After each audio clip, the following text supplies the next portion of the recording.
उसके बाद में क्या किया इन्होंने, उसके बाद में इन्होंने उस वैलिडिटी के ऑफिस में ये जो 13 जो रिस्ट्रिक्टेड एरिया के थे, इंदिरा जी ने 76 में एरिया रिस्ट्रिक्शन हटाया। और ये मधुकर पिछड़ का नाटक महादेव गोविंद गारे, जिनका 39 का जन्म है, 22 साल का था, 22 साल का, उसको ग्रेजुएट किया। और ये सुअर के औलाद यहूदी विदेशी आतंकवादी लोगों ने किताबें लिखी, पढ़े लिखे तो वही लोग थे भाई। और क्या क्या उनको आश्रम शाला दिया। और इंदिरा जी ने जब 76 में एरिया रिस्ट्रिक्शन हटाया और 81 में जनगणना की, तो हमारे 1,10,00,000, तो 2 जो खासदार थे 4 मिले और 13 आमदार के 25 आमदार, और 81 में हमारे वार्ड। उस टाइम में हम कहाँ पे थे। और उसके बाद में दूसरा स्टोरी बताता मैं। 67 में हमारे जो दिल्ली के लोग, हमारे माँ बहन यहाँ गए जेल में बाबा साहब के पुतले के लिए, और वो पुतले को इन्होंने भगा दिया क्योंकि इनकी 400 सीट आने वाली थी। बहुत ख्वाब देख के बैठे थे, ठीक है। और जब इंदिरा जी ने प्राइवेट बैंक को नेशनलाइज किया 71 में, देख लो बांग्लादेश बनाया, 73 में ड्रॉट हुआ, अमेरिका के जो लाल जो है सुअर को खिलाते वो खाया हमने। और 74 में देखो आरएसएस आतंकवादी संगठन बीएमएस और कांग्रेस आतंकवादी, ये सभी दोनों एक है। और ये एआईडीएफ स्ट्राइक किया। हम पढ़े लिखे थे क्या भाई साहब। अरे जब पैर में चप्पल नहीं, मैं कत्ल खाना खोला तो मैं नंगा घूमता था। और उसके बाद में 75 में इमरजेंसी लगाई तो राजनारायण के इसमें जेठमला ने उसको इलीगल दे दिया। और बाद में जयप्रकाश नारायण यादव, चंद्रशेखर, कई ऐसे हमारे बैकवर्ड क्लास के लोग थे। और मोरारजी देसाई हुआ, उसमें उन्होंने मंडल कमीशन की स्थापना की, ठीक है। उसके बाद में खवल गए ये लोग, क्योंकि हम तो बिल्कुल गधे घोड़े, हमें तो कोई था ही नहीं, हम मानसिक गुलाम थे। मैं तो कई बार बताया, अभी भी बताऊंगा। उसके बाद में 80 में जनसंघ की बीजेपी बनी है। और देख लो भाई साहब, ये लोग अपने स्वार्थ के लिए किसी की भी, कौन है, विदेशी आर्य आतंकवादी हत्यारे, आतंकवादी लोग ही राज कर रहे। कोई डाउट है अभी। राहुल गांधी गिरगिट के जब कलर बदलना, आज आंसर देना आज, ठीक है। 28 तारीख को हमारी मीटिंग हो रही है ना, मेरे जो है पूरे ईवीएम वाले, ठीक है। प्राचा साहब, भानु प्रताप जी, बलराज मलिक साहब, रतन लाल जी, सभी लोग मेरे। अब बताओ, इंदिरा जी का पीए कौन था, आर.के. धवन। देखो कितने शातिर है। सिख विरुद्ध हिंदू, कई सिखों की कत्ल की, क्योंकि सिख इनका दुश्मन है, खलिस्तानी कहते हैं उसको। और कौन लोग है ये, विदेशी यहूदी आतंकवादी लोग। आपको कुछ मिला है क्या बैकवर्ड क्लास के लोगों। और उसके बाद में राजीव गांधी, राजीव गांधी के ज़माने में, अब यही लोगों ने लाया है ना ईवीएम मशीन। अभी तो प्रूफ हो गया ना, मेरे देश के लोगों अभी दिमाग में घुस गया कि नहीं। कांग्रेस बीजेपी करके करके आपको 15-20 साल अभी भी वही चल रहा है धंधा, हाँ। और जब राजीव गांधी ने बोला 90 के दशक में कि 1 रुपया टैक्स आता है, उसमें से ये 10 पैसा खर्च करते, 90 पैसा खाते, क्योंकि उस टाइम में कांशीराम की चळवळ थी 1585 की। सुन लो बीएसपी के भी लोगों, कांशीराम के नाव पे सुअर बनने खाने वाले, मलाई खाने वाले लोगों। और 91 में उनके टुकड़े टुकड़े हुए, सही बात है। 91 में गेट करार पर साइन करने वाला यहूदी आतंकवादी संगठन का ये नरसिंह राव, बराबर है। और ओबीसी की जनगणना नहीं की, सुन लो ओबीसी के लोगों, और शाहू फुले आम्बेडकर जीजाओ के औलादों, अभी मैं पूरा का पूरा नंगा कर रहा हूँ इनको। और क्रिमिनल लगाया। आप कहाँ पे थे उस टाइम में, टीवी में थे ना। 85 के बाद में टीवी आया है, पढ़ाई तो बंद ही हो गई है, क्योंकि हम लोगों को फ्री में मिला। वो कुछ तो मानवतावादी लोग थे, जिस देश के अंदर निडल नहीं होती थी। अरे हम लोग हैं, हमारे एडीआर, सभी लोग पढ़े लिखे लोग, ये लोग कुछ देश के लिए किया, इसलिए मिसाइल तक गए। इन लोगों ने क्या किया है, सुन लो। और 90 के दशक में 92 में नरसिंह राव ने कई बैकवर्ड क्लास के लोगों को जेल में डाला है, क्योंकि इनको मालूम हो गया था मंडल कमीशन से, क्योंकि उस टाइम में टीवी था। और 90 के दशक में अटल बिहारी वाजपेयी बोलता है, जब मुलायम सिंह यादव और कांशीराम जी की जोड़ी हो गई तो अटल बिहारी क्या करता है कि मेरे पैर में 2 कांटे हैं, एक है मुलायम और दूसरा है कांशीराम। और टंडन नाम के इसने जब ये चल रहा था तो गेस्ट कांड करने वाले कौन लोग थे? अटल बिहारी वाजपेयी ने जो हमारे बच्चे लोग खून देते बलिदान देश के लिए, उनका पेंशन बंद किया है। सही बात है, मैं इतिहास बता रहा हूं, कुछ नहीं। और 2000 के बाद में मोबाइल आया है।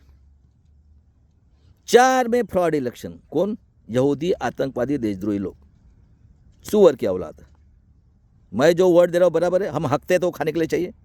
कितने साल से, कितने साल हो गए? चलो भागवत कहता है 3000 साल, ठीक है। 4 में 9 में फ्रॉड। और 13 अक्टूबर को सुप्रीम कोर्ट का statement, it is not free and fair with voting machine. और केस डाला था सुब्रमण्यम स्वामी, नरसिंह राव का लड़का अडवाणी, और उस रात को रोकने वाला कौन है? लालू प्रसाद यादव। और उसके बाद में जब इलेक्शन हुआ तो कौन आए भाई? यहूदी आए। सही बात है, गलत बात है? सुअर के औलादी आए, ठीक है।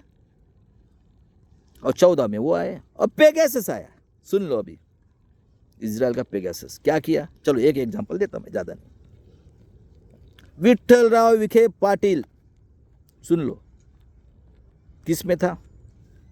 मिनिस्टर था, वित्त मंत्री। कौन है? ये विखे पाटिल का बाप। विखे पाटिल अपोजिशन का लीडर, रातों रात टोपी बदली, ठीक है। आखिर ये गए सुअर की पार्टी में गए, दोनों भी वही है, क्योंकि इनको सुअर चाहिए, हराम का पैसा, घराणेशाही। ये जो शाहू फुले आंबेडकर के नावाजले शिवाजी महाराज, सुन लो मराठा के लोगों, 1 लाख मराठा, लाख मराठा के लोग। आज मैं सबक सिखाने वाला हूँ। और केस आया फिर 14 के बाद में 19 में, तो अप्रैल महीने में कोर्ट ने डिसीजन दिया था कि हर एक विधानसभा में से, विधानसभा 6 विधानसभा या 7 या 5 में से 1 लोकसभा बनती है, उसमें से 5% रिसीट वीवीपैट से, वोटिंग मशीन वीवीपैट से टैली करना है। 19 में 373 जगह पे, क्योंकि अभी नेट आया है, मैं इतना बोल सकता हूँ, 14 में, ठीक है, 373 जगह पे फ्रॉड। सही बात है। फिर और उसके बाद में 24 में देख लो, अभी मजा देख लो। 4 डायरेक्टर इनके हैं, क्या करते वो भी बता देता अभी मैं। मशीन के इसमें बीजेपी के है, आरएसएस के, आरएसएस बोलो ना, पूरा दुनिया तो हमारे ऊपर तो आरएसएस से चला रही ना, किधर पड़ा ये, क्या है? अभी देख लो इनका प्लानिंग।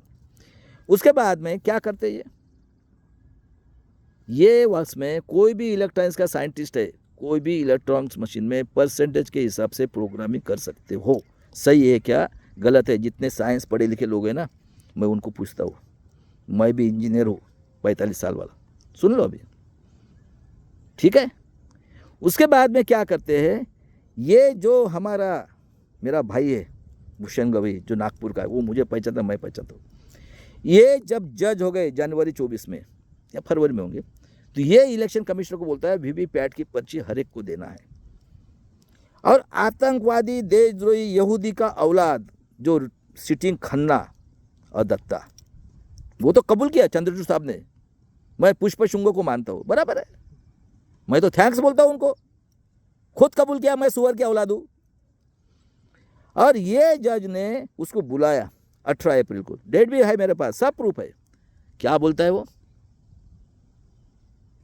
हर एक को वीवीपैट की पर्ची देना है। क्या बोलता है वो, अरे सर, अरे वो जो एटीएम की पावती थे उसका इंक निकल जाता है ना, आप उसको 15 दिन में निकल जाता। अच्छा ठीक है। मेरे देश के लोगों, हाँ, आपको विश्वास नहीं है यूं पर, चलो ठीक है, लेकिन 19 लाख मशीन के ऊपर निकला मुंह से आवाज। उसके बाद में 24 को मीटिंग होती है तो हमको धमकाता है वो, और क्या कहता है, आपको विश्वास नहीं है, देख लो, सेकंड वाले थर्ड वाला आप रिकाउंटिंग कर सकते हो। और सिंबल लोडिंग के टाइम में आपने उधर प्रेजेंट रहना है। जब फाइनल हो जाएगा कितने लोग खड़े हैं उस टाइम में, और आप रिकाउंटिंग कर सकते हो। 24 तारीख को डिसीजन देने के बाद में वो नोटिफिकेशन इशू किया गया, क्योंकि उसको पावर दिया है। और सिब्बल साहब ने बोला है जो भी सुप्रीम कोर्ट के डिसीजन के अगेंस्ट में जाएगा उसको 7 साल की सजा है। कन्नन साहब ने इतना ही बोला था कि मैं लिस्ट भेज रहा हूं, उसको 6 महीने की सजा हुए हाई कोर्ट के जज को, क्योंकि वो कौन है, वो बाबा साहब का औलाद है। ठीक है। और उसके बाद में वोटर लिस्ट से लेकर देख लो, आइडेंटिफाई लिस्ट, सीलिंग नहीं, और ये अभी सिब्बल साहब के मुंह से कुछ नहीं निकल रहा है। अरे सब ये इनको, ये सुअर के औलादे है, ये हर एक इसमें है। मैं अभी इनको ओपन करने वाला हूं। और क्या हुआ, पूरी दुनिया चिल रहा है 538 जगह पे ये है। और राजस्थान इसका हुआ, वो मिश्रा साहब कहते चले पिकनिक मनाने, लोग साहब ने पिकनिक मनाने, सही बात है, पूरा फ्रॉड। 19 लाख मशीन ये प्रोग्रामिंग करके सेटिंग करते, इसलिए ये फुल बैटरी मिल रही है, ये पूरा ही सेटिंग होता है। तो मैं पूछता हूं, सुअर की औलादों, आतंकवादी, देशद्रोही लोगों, किसको पूछता हूं मैं? जुडिशनरी के कारपोरेटर, जुडिशनरी ब्यूरोक्रेसी और इलेक्शन कमिश्नर, कौन झूठ बोल रहा है? हरामखोरो ब्यूरोक्रेसी वाले लोगों, IAS officer, collector, police commissioner लोगों, कौन झूठ बोल रहा है? और ये आतंकवादी बैठे कारपोरेटर सेट लिखते। अभी इलेक्शन हुआ हरियाणा में, और मुझे बताओ ये जो इतना है तड़ीपार बांग्लादेश से लाएगा, कैसे कैसे कानून? सुन लो, सुअर के औलादे कांग्रेस वाले, तुम भी सुन लो। अभी ये की तो है, क्या बोलता है, मैं कहाँ से लगा? श्रीलंका, पाकिस्तान, बांग्लादेश, और करोड़ों लोगों को मारा। ये 2 दिसंबर में कानून बनाए, ये बाहर निकले भड़वे लोग, सुअर के औलादे लोगों को बेवकूफ़ बना रहे, क्योंकि आज भी हम मानसिक गुलाम हैं। ठीक है, काटा जा रहा है मेरे खेती वाला देशद्रोही, बराबर है। आपका एजुकेशन खत्म, आत्मनिर्भर, ठीक है। वो कहता है 85 करोड़ लोग 5 किलो से, कौन लोग है भाई ये? और उसके बाद में बैंक के बैंक लूट चल गए, कोई हमारे यहाँ सुप्रीम कोर्ट नहीं है। उसके बाद में अभी हरियाणा और महाराष्ट्र में ये गिरगिट है, ये राहुल गांधी, मैं बताता हूँ, मेरा है 3%, 90% SC ST। हाँ, देखो कैसे गिरगिट के सर कलर चेंज करता है। और उसके बाद में रेस का घोड़ा, शादी का घोड़ा, मैच फिक्सिंग। अरे गांडू सुअर के औलाद है, हाँ, किसको बेवकूफ बना रहे यहूदी लोगों? हाँ, OBC की जनगणना नहीं की, और मैं जनगणना करूंगा, और हमारे SC ST OBC के सुअर के औलाद हो। हाँ, ख्याल में रखो। अभी पूरा फ्रॉड, ये चारों को चारों पार्टियां RSS नहीं बनाई क्या? कौन राज कर रहा है? Corporator sector, judiciary, bureaucracy, press media. हाँ, उसके बाद में ये पॉलिटिक्स है ना, ग्राम पंचायत, नगर परिषद, कारपोरेशन, आमदार, खासदार, सब रिलेटिव्स, 30-30 पेंशन, भड़वे लोगों, सुअर के औलादो, शर्म नहीं आती तुमको? हाँ, फुले शाहू आम्बेडकर, जिजाऊ का, और इसका नाम लेते हो, शिवाजी का। और उसके बाद में देख लीजिए, इन्होंने, इनका 24 में बाबा साहब के साथ इनको एलर्जी है, ये मुंह मेरा बगल में छुरा, अरे वही लोग हैं ये। और अब ये आज़ादी की तीसरी लड़ाई मिला के मैं देने वाला हूँ बिरसा मुंडा का खून, वर्ड से इनको मुझे बायकॉट करना है। और मेरे EVM वाले लोगों, सुनाओ, ये हरामखोर सुअर के औलादी यहूदी जो है ना, राहुल गांधी और खड़के ये दलाल, भड़वा बोलता हूँ इसको, 84 साल का बुढ़ा हुआ है, तो इसकी वजह से हमने दिया। हाँ, और ये अपोजिशन है, संविधान हिटलर से आई चल रही है, संविधान को बैन, कितना अन्याय अत्याचार करेंगे? हाँ, 85 करोड़ भूखे मरेंगे, 13 करोड़ बच्चे घूम रहे, तो हम क्या मरने के लिए पैदा हुए क्या? चलो जन आंदोलन करो, और पूरा फ्रॉड इलेक्शन, और कोई नहीं आएगा, यही है अखिलेश यादव। किधर मर गया क्या रे अभी तू? उतर रास्ते पे, और कांशीराम के औलाद हो। चलो भाई साहब, आज इतना ही, और एक बनाता है वीडियो।